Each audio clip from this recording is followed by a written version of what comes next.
Okay, guys, this is our screencast for the week. The Zoom presentation summarized. So I'm just going to go over this really quickly. Our weekly objectives, just kind of describe atoms, talk about nuclear energy, discuss the positives and negatives. We're going to review the conditions needed, and the conditions, we also called them the ingredients. Um, And then what's the difference between the formation of coal and then natural gas as well? So those fossil fuels are coal, oil, and natural gas, but we're going to focus mainly on natural gas and coal because those are used for electricity. And then your assignments, we're just going to do a discussion online, and then uh, the fossil fuels um, comic that you'll put together is what's going to be graded for the week. Okay. So let's just run through the information. What is nuclear energy? Okay. And so I urge you to go back and watch this video, but nuclear energy is just using the power of an atom to create electricity. And so the big thing there is when we talk about electrical generation, most of the time we're talking about some form of turbine. And so this is very similar to coal and natural gas in that they're going to heat water. That steam's going to turn the turbine, and that turbine is going to spin a generator, and it's going to create electricity. And if you look at our hashtags here, the comics are due. This is our last non-renewable source, and nuclear is actually really clean. Okay. Um, so what are atoms? They're these tiny, tiny little fundamental units of matter. They make up everything. That's why you can't trust them. That's the lame science joke for the day. Why can't you trust an atom? Because they make up everything. And so their examples are they can come in any state of matter. If you think about water, water is actually made of three atoms, two H's and one O. And so the atom today that we're going to talk about is uranium. That's kind of the one that's used. Plutonium and uridium, there's some other ones that are used for nuclear energy, but uranium is kind of the big one. So the parts of the atoms are protons, the neutrons, electrons. Protons are positive, electrons are negative, neutrons are zero. In the nucleus, it's held together by the strong force, so that's why there's going to be lots of energy released if we mess with what's going on in there. Okay. Uranium is the element used in nuclear reactions. It's not the only one, but that's definitely the most common. So it's down here on the bottom. If you look, if I stop moving my mouse, you can see that again. So 92 there, the big U, uranium, out by Jeffrey City. So this is a link to us. There used to be some huge uranium mines. And I've heard that there's been some companies that bought that as an interest in maybe restarting that up again. But there's a lot involved with that. But I had a neighbor who was involved with um, reclaiming those, so making them look like they used to look before the mines, so sagebrush and grass and that kind of stuff. Okay. How does a nuclear reaction happen? Most commonly, it's going to be fission. The nuclear reaction in the sun is fusion, so you're taking two hydrogens, put them together, form a helium, and that's just giving off massive amounts of energy. But the same way with fission, fission is splitting. And so if you look here, uranium is being split down into cesium and rubidium and your normal uranium instead of an isotope of it. And so these neutrons strike other uranium nuclei, and this chain reaction occurs, and that chain reaction gives off massive amounts of energy, which is in the form of heat, and that's what they use to boil the water. They can control it, and they control that by using these control rods. These control rods can be made of lots of different things, graphite, cobalt's probably the most common, and that really absorbs heat and really can absorb that nuclear energy. So it just slows it down. And how do we shut a reaction down completely? They just shove those reactors all the way to the bottom, and it just completely stops the nuclear reaction. So it'll absorb all that energy and just stop it. And so we'll talk about Chernobyl here, and I really urge you to watch that video on Chernobyl. It's pretty awesome. But the what they did is the guy was just really prideful and arrogant, and he wanted to get this test done to show the um, higher ups in the Russian government at the time that he could do it, and he just didn't heed the warning signs that were going on that they had in place. So it should have not been a disaster. Like they should have just shut it down and stopped what they were doing, but he just kept going, and so he should have just thrown those control rods down, and there would have been no problem. But he did not do that, and so they absorb that energy, and that's how you shut down the nuclear action, by these control rods. But once again, that heat creates this flow of superheated water that's pressurized, and the steam generator goes, turns the turbine, the generator makes electricity and just sends it anywhere. Okay, and there's also these cooling towers, and so that's what happens in Japan. Uh, the water in here leaked into here, and then leaked into here, and it got out in the ocean. Okay, so what are some of the positives of nuclear? There's low air pollution, so the carbon emissions are super low, and that's what a lot of people are worried about. It's relatively cheap fuel, and then here's the efficiency thing, like just so much more energy per atom than fossil fuels, and so super efficient. Probably the only one that might be more efficient is geothermal, and then reliable and sustainable. It goes a long time, and in France they actually take the spent uranium and they can recycle it, and then they can make it into another form of nuclear energy where it can be used again. And so they do small scale stuff, not like huge nuclear plants like we have in the United States. And then negatives, obviously the radioactive waste. It's dangerous, so you have to find a place to store it. Um, I remember my first time that I voted, when I was 18, one of the things on the ballot was whether the state of Wyoming was going to allow a nuclear radioactive waste dump. They had one picked, I think it was out by Green Mountain, where they wanted to just dig a big hole and then put cement in, and then they were going to store these spent rods, they call them. And so those control rods, they absorb a lot of radiation, and so they become toxic.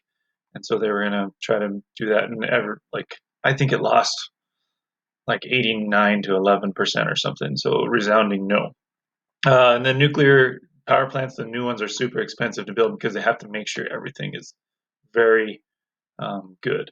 And then everybody's still fearful of all these past mishaps, and you can't see radiation. It's invisible and it's deadly. So those are kind of the negatives. Here's the two main ones that we probably know the most about: Chernobyl, because there's some video games based on it, and I know you guys play video games, but 4,000 total deaths in direct relation, but there's way more than that that's been attributed. But the USSR actually made it illegal for them to put radiation as the cause of death on birth certificates. So 335,000 people were relocated. Here's what the reactor looked like after it blew, and then when it blew up, all that smoke and stuff took the radiation up, and it went all over the place. And then Fukushima is the 2011. It was a big tsunami, and it went in there, and that cooling reactor leaked out some of the radiation, and it got into the ocean. Okay, so positives are it's super efficient. It's really actually a clean energy minus that radiation if they can manage it and do what they're supposed to do. But everybody's kind of scared of it. It's if something goes bad, it goes way bad. France has really small scaled it, but so a couple other things about nuclear. If we just take a look at this one here, here's the PDF. So this is what we'll discuss on Zoom today, are these questions. It just goes over what we already talked about: atomic energy, nucleus, nuclear energy. Talked about how nuclear reactor works, these control rods, the actual reactor. This is where it's going on. So we kind of explained that already. Cool water in, warm water out. In the video, you'll notice that people were fishing on that warm water outlet because that's where some huge fish were in that river that they got for Chernobyl.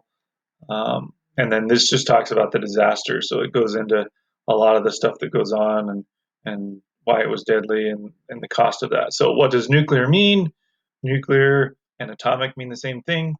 What does atomic mean? Um, nuclear might be part of the nucleus. Atomic means of the atom. Why do nuclear reactors use fuel rods that contain uranium, or plutonium pellets? And the reason why is because it's that fission reaction. It's going to be giving off lots of energy. What does a control rod do? Well, it controls the nuclear reaction. It can if we take a look at it, it can make it a really fast, powerful reaction, or it can just bring it down to where it's really, really slow and controlled depending on the energy need.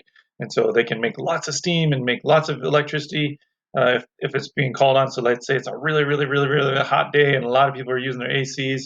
I mean, they can pull those control rods way up and let that reaction just get after it. Or let's just say it's a fall day and it's 70 and everybody's just plumb happy and not using much electricity, and they're just going to bring those control rods down and just make a little bit less electricity. How is steam created in a reactor? It's created by uh, using that reaction in that pressurized water reactor, and then it creates the steam. Steam turns the turbine, right, for number 6, and the turbine makes electricity. So what is the most efficient means of generating electricity today?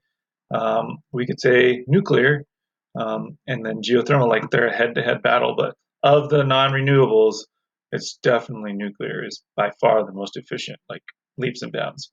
What's the main problem with nuclear energy?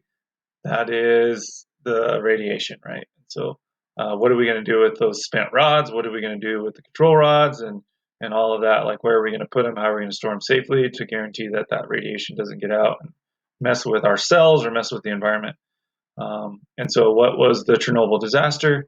That's when the guy didn't follow all the warning signs that were set up. So they had those machines set up and they were beeping and the temperature was spiking, and then the guy just ignored it and he made his engineers ignore it, and they were trying to tell him that they needed to stop the test and he just didn't do it. So um, just not a good situation. And so it was a disaster. It blew off. The radiation went up into the sky. It spread out. It made a huge problem. A lot of people died. And that area is still quarantined. It's still got too much radiation for human life. So it's like a dead zone. And then draw and label a nuclear reactor. We just went over that on the slides, so you don't actually need to do that. We just wanted to show you how it worked. Okay. There's one other reading here I want to show you. Um, oops. Let me exit out of this so I can get to it a little bit better. Okay. And so this just talks about the two ways um, that we can have nuclear power. So here's the fusion way, okay?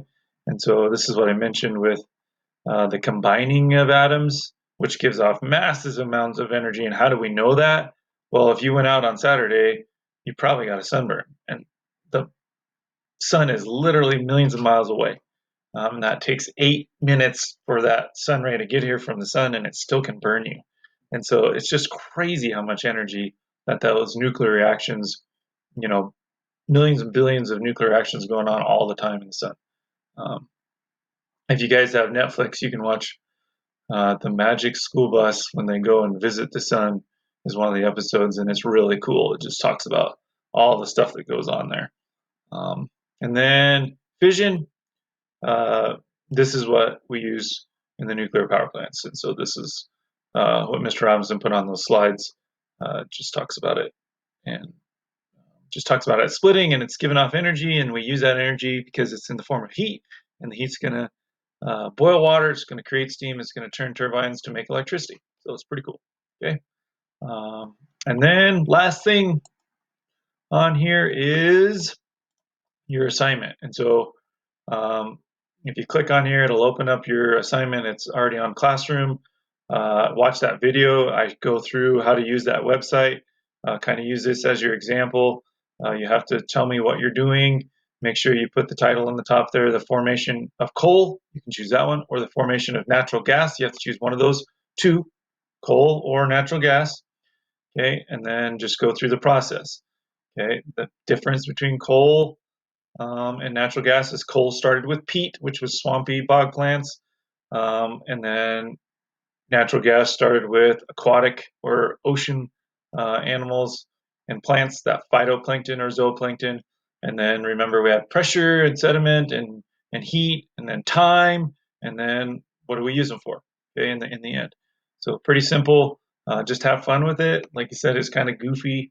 In my example, I just said, it's pressure caused by many layers. There's more than Santa carrying his toys, right? So just be creative with it to show those ingredients. All right, and then uh, just a quick reminder: natural resources is in the grade book. If you haven't handed that in, it's a 0. If you don't get it in today, it's going to remain a 0. So get that done. If you have questions, email me. I can even create a Zoom to help you if you email me and those kind of things. I will put the fossil fuels and natural gas reading in today. It's a 30-point grade, so make sure you get that in, 1 point apiece for the forms, and then those complete sentence answers and everything on the natural gas reading. So that's all due today. And then so you just make sure you email me if you have questions. Okay, there's no excuses for not getting those done and getting help because I will help you. Okay. Um, Other than that, I guess have a great week. Get your science done today so you can focus on the other classes on the other days. You have the day to do it. That's why it's set up this way. All right. So I just encourage you to just focus on science today and get it done. Email me with questions. All right. I miss you guys. This video thing's still weird to me even after a few weeks, but I hope all is going well. You guys are staying healthy and you're getting outside every once in a while and giving your parents a break. All right. We'll see you.